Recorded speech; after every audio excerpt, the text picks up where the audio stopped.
3 है pair of linear equation in 2 variables. ठीक है, तो ये क्या होता है, an equation of the form a x b y plus c, ये प्लस है, a x plus b y plus c equal 0 where a b and c are real number such that a and b are not both zero is called a linear equation in two variable.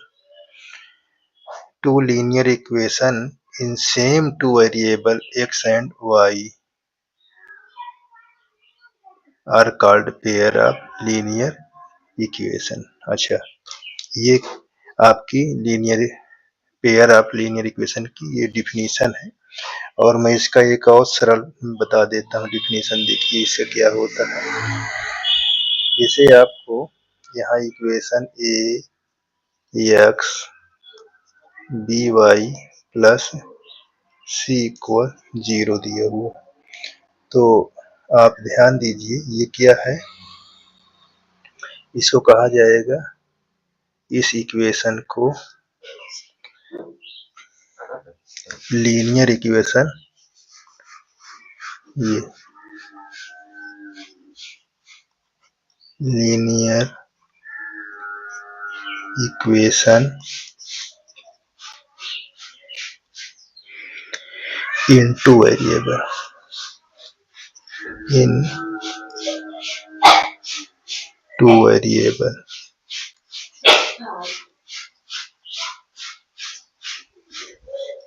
ये अच्छा, ये हो गया। अच्छा, इसमें जो ए b and सी, ये क्या है, ये कांस्टेंट है। क्या है, कांस्टेंट, कांस्टेंट। ठीक है, अच्छा, और ध्यान दीजिए क्या होना चाहिए, where a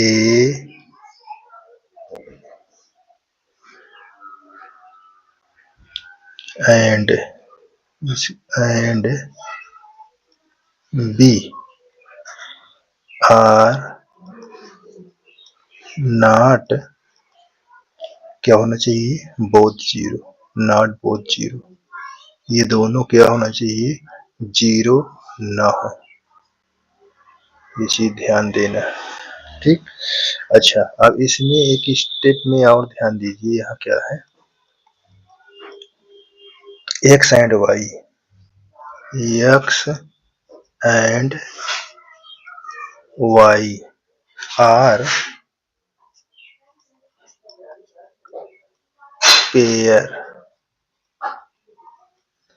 pair of linear equation, pair of linear equation, X Y क्या है, pair of linear equation, linear equation. तो ये चीज हो गया। अब यहाँ पास अगर ये सब चीज है आपका, तो आप इसको बोल सकते हैं कि then we are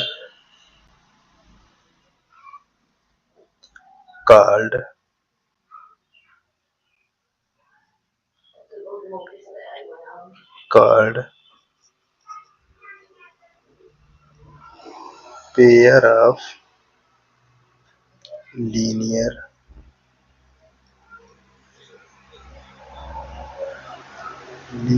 equation,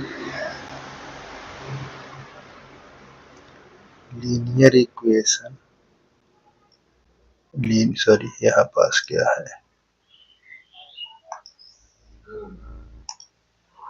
linear equation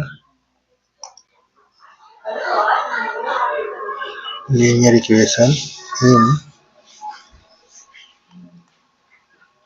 two variable.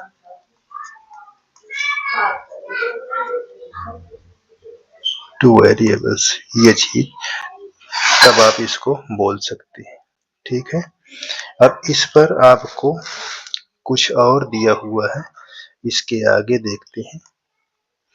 जैसे आपको इसमें अगला क्या लिखा हुआ है, पॉइंट कर देता हूं।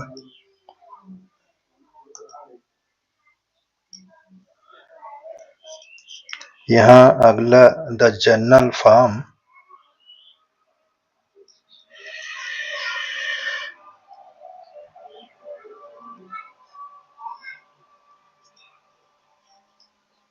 general form,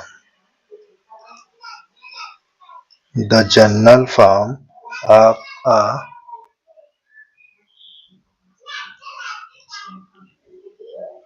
linear,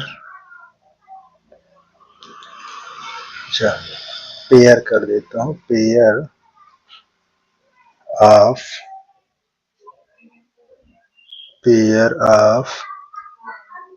लीनियर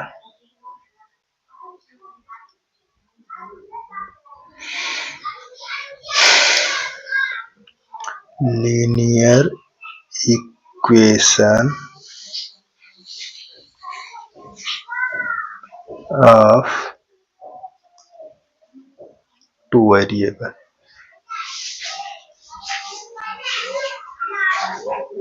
ये भी है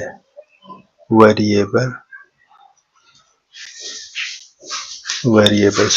तो ये क्या है, देखिए जनरल फॉर्म टू वेरिएबल का तो क्या क्या होता है, देखिए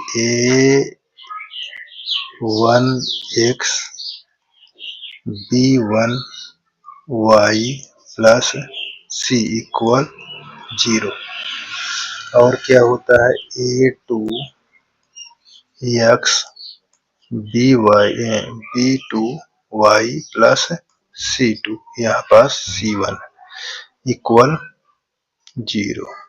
ये आपका जनरल फॉर्म। ठीक, अब इसी में आपको क्या क्या बताना है उसको देखते हैं।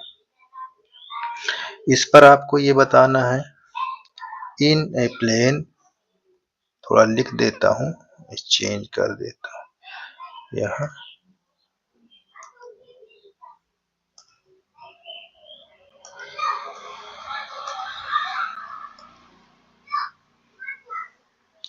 इन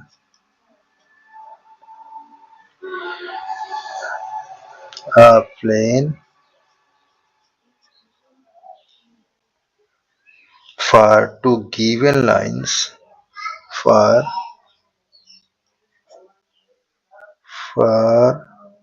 two given lines in a plane,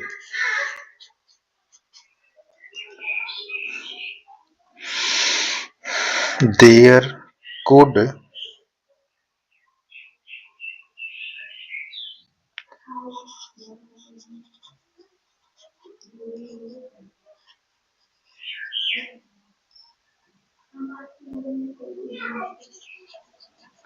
be three possible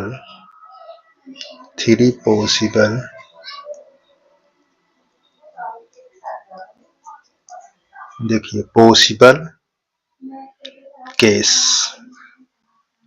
तो पॉसिबल केस लिखने था, केस। तो ये चीज जो दिया है केस में क्या क्या है इसको देखते हैं। नंबर 1 केस में,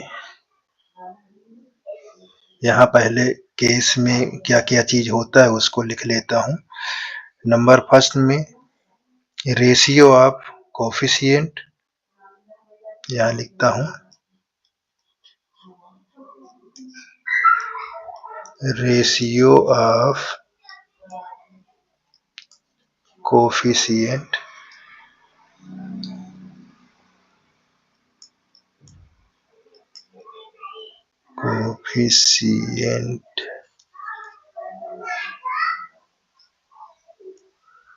कोफिशिएंट और ग्राफ यहाँ पास डाल देता हूँ।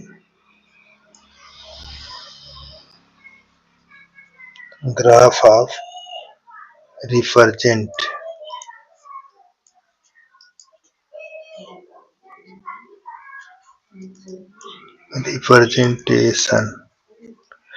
रिप्रेजेंटेशन।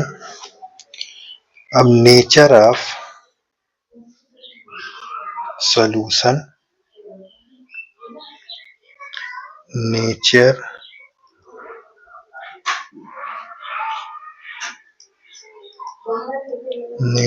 Of solution.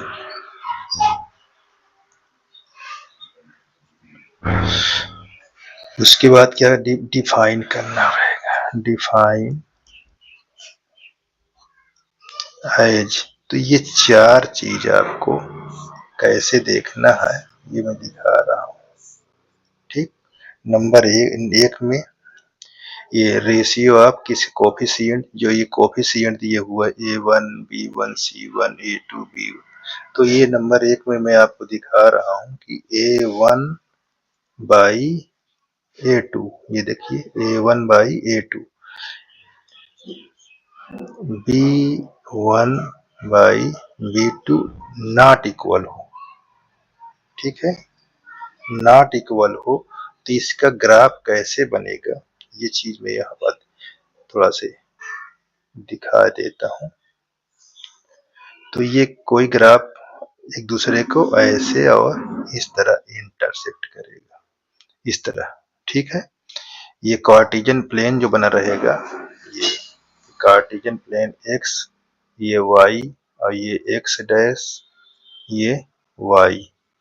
अब इस पर ग्राफ बना रहेगा, वो ग्राफ कुछ ऐसे रहेगा जो दोनों लाइन को कट करता है, उसको हम क्या कहते हैं, ऐसे बताते हैं। ये ग्राफ मैंने आपको दिखा दिया। अब इसमें क्या नेचर इसका क्या होगा, इसको कहेंगे यूनिक सोल्यूशन। अगर इस तरह कट करे या A1 by A2 not equal B1 B2 रहे तो इसको कहते हैं यूनिक सोल्यूशन। क्या कहते हैं, यूनिक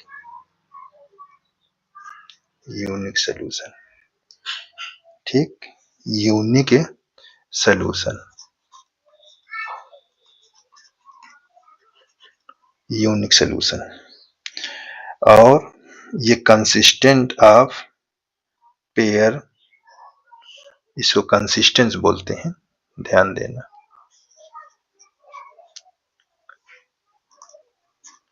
कंसिस्टेंस, कंसिस्टेंट,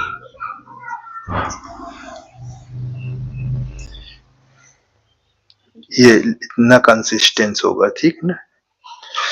अब यहाँ पास दूसरे नंबर पर अगर उसका A1 by coefficient A1 by A2, B1 by B2, C1 by C2, इसमें क्या हो, अगर ये क्या हो, तीनों इक्वल हो, तीनों इक्वल हो। देखिए A1 by A2, B1 by B2, C1 by C2, तो इसका ग्राफ कैसे बनेगा, जब तीनों इक्वल रहेगा। ध्यान देना, तो इसका जब तीनों इक्वल रहेगा तो आपका ये इस तरह कार्टेशियन प्लेन रहेगा, ये इस तरह कार्टेशियन प्लेन,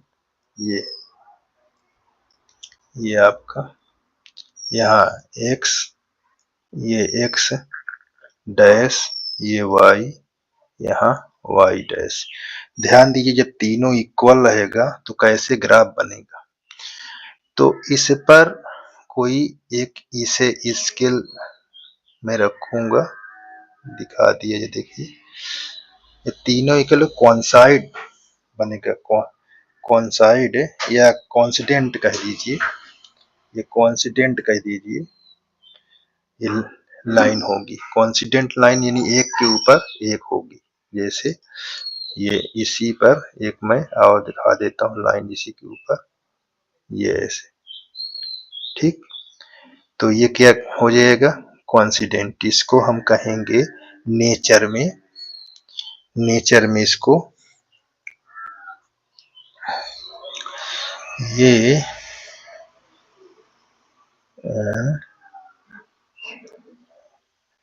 इसको नेचर में हम इन्फिनिटली या इन्फिनिट मैनी सोल्यूशन कहेंगे। इसका इन्फिनिट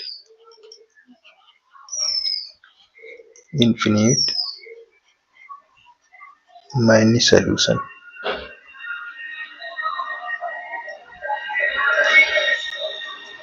तो ये भी क्या रहेगा, कंसिस्टेंस रहेगा।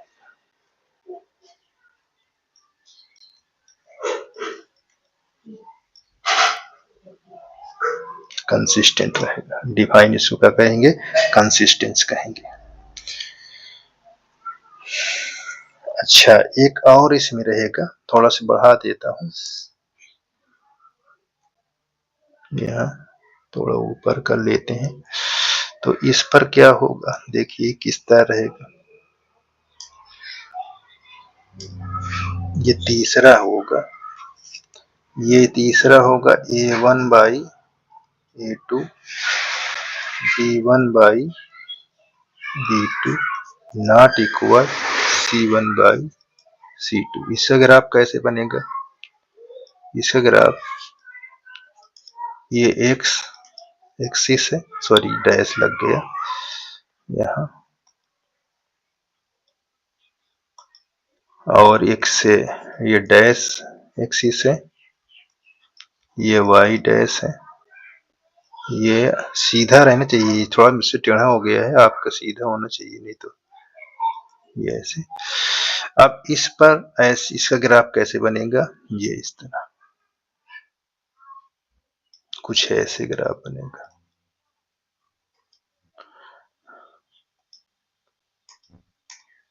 ये कुछ इस प्रकार का ग्राफ बनेगा, ठीक है। तो ये इसका कुछ ऐसे ग्राफ बनेगा, इसको बोल भी सकते हैं पैरेलल, इसको बोलेंगे, है ना, पैरेलल बोलेंगे। और इसको नेचर क्या होगा, नो सोल्यूशन, क्या होंगे, नो सोल्यूशन।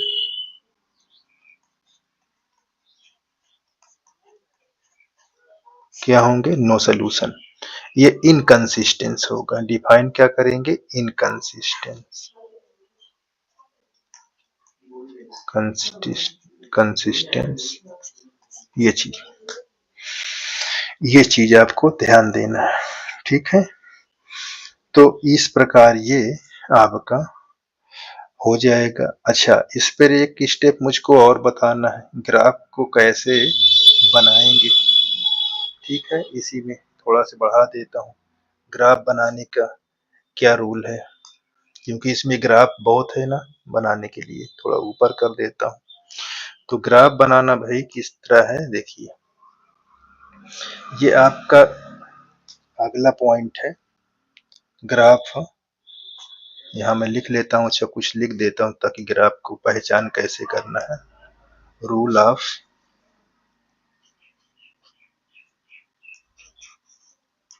ग्राफ, ये ग्राफ का रूल कैसे बनाने का है, तो इसको देखते हैं। ये बहुत आसान है, सिर्फ आपको ध्यान देना है। अगर आप ध्यान दे दिए तो सारे ग्राफ बहुत आसान से बन जाएंगे। तो जैसे आपके पास क्या दिए रहेंगे, इक्वेशन, जो इक्वेशन अभी जर्नल इक्वेशन इस तरह, जो जर्नल इक्वेशन है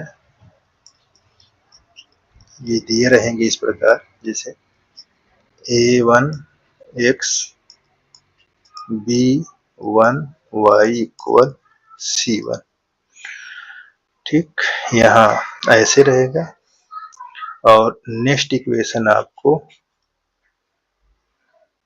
A2 x B2 y equal C2। तो इन इक्वेशनों को किस फॉर्म में कर लेंगे, इंटरसेप्ट फॉर्म में। कैसे, देखिए इंटरसेप्ट फॉर्म में करेंगे। तो ये इंटरसेप्ट क्या होता है, इंटरसेप्ट फॉर्म।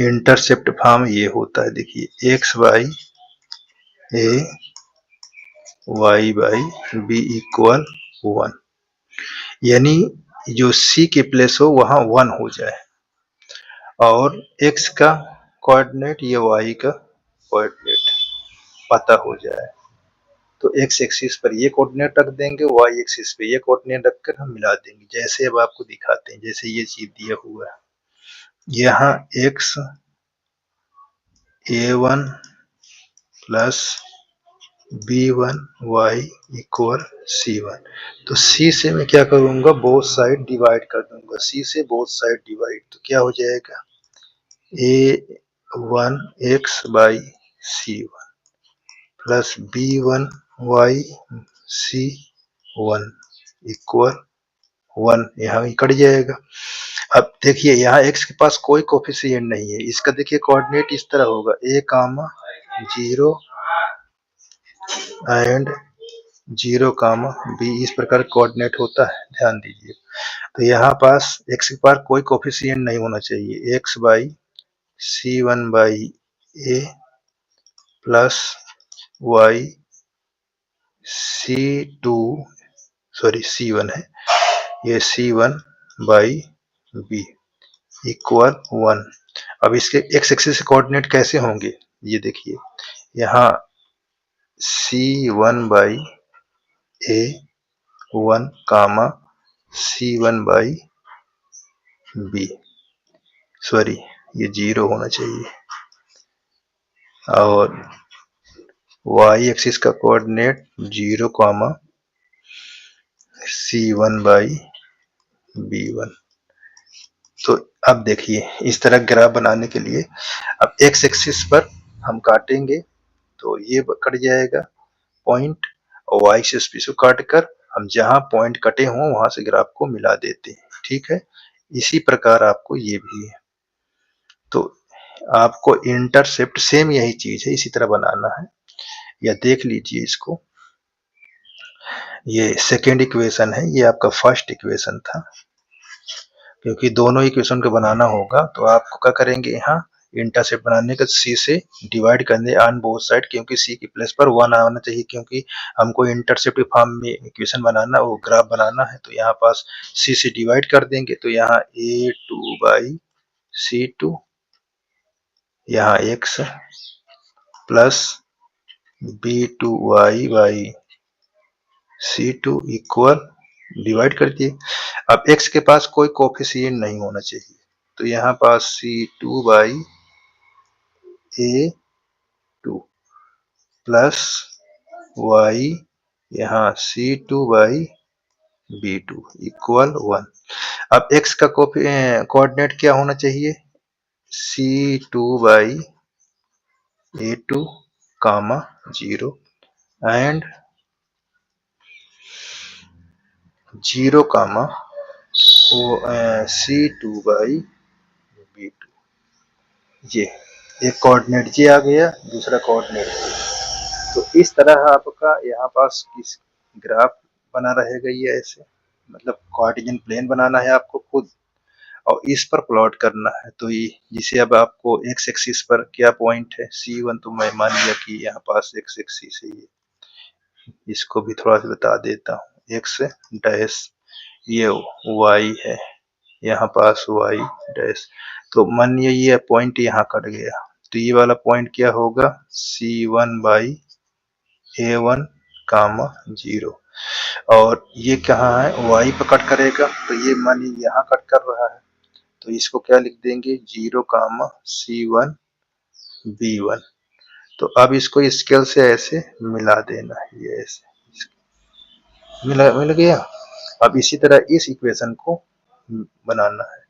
भाई मान लीजिए ये इक्वेशन कहाँ है, ये वाला यहाँ मान लेना है, ये एक्स एक्सिस पर यहाँ c2 बाई a2 कामा 0, और ये कहाँ है, यहाँ मान लिया है ये वाला, तो यहाँ पास क्या है, ये c2 यहाँ पे 0 कामा c2 ये b2, तो ये इसको जब मिलाएंगे यहाँ से तो ये देखिए ऐसे कुछ है, ऐसे ग्राफ सीधा ऐसे कुछ ग्राफ देखिए ये दोनों कट कर रहे हैं ना, इस तरह ग्राफ बन जाएंगे। तो यही मैं समझाना चाहता था। ठीक है, तो जब भी आप टू वेरिएबल का ग्राफ बनाइए तो इंटरसेप्ट फॉर्म के रूप में बनाइए। तो इसको समझिए आप, कोशिश करते हैं कि आपको समझ में आ जाएगा, फिर एक्सरसाइज में तो आ ही